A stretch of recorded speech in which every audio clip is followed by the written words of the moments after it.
आणि रायगडच्या पालकमंत्री पदासंदर्भातील चर्चा पुन्हा एकदा जोर धरू लागली आहे। गृहराज्यमंत्री योगेश कदम यांनी रायगडचं पालकमंत्रीपद भरत गोगावले यांना मिळणं जवळपास निश्चित असल्याचा दावा केलाय।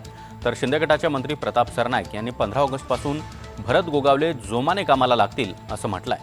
दुसरीकडे या चर्चेवर प्रतिक्रिया देताना मनसे अध्यक्ष राज ठाकरे यांनी पालकमंत्री ही अत्यंत फालतू गोष्ट असल्याचं वक्तव्य केलंय।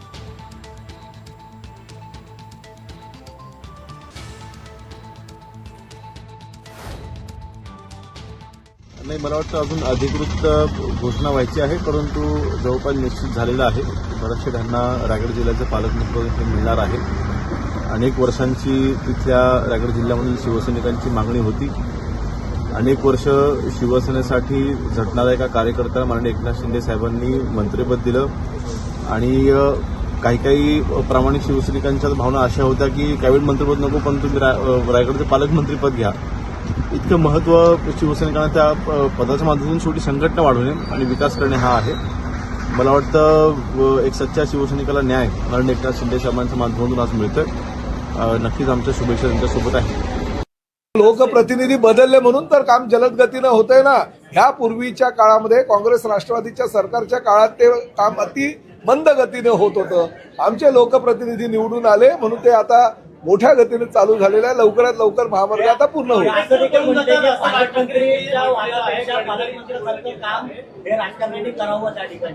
ठीक आहे, आमचे भरतशेठ गोगावले अतिशय चांगल्या पद्धतीचं काम करतात आणि 15 ऑगस्ट पासून ते जोमानं कामाला लागले। मला ते फालतू गोष्टी आहेत, त्या अत्यंत फालतू गोष्टी आहेत। पालकमंत्री पालक म्हणजे कोण? आईबाप ना, यांना आईबाप मानायची का?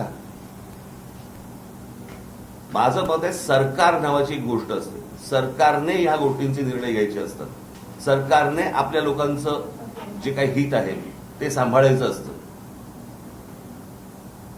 हे काय पालकमंत्र्याचं काम नाहीये ना। म्हणजे आता त्या सिंगापूरच्या कुठच्यातरी कंपनीला सांगितलेलं की 30 आठवड्याच्या आत आम्हाला संपूर्ण आराखडा आखून द्यायचा आहे। माहितीये का रायगडला?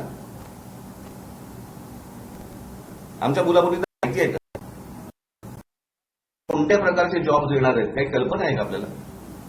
काही माहिती नाहीये।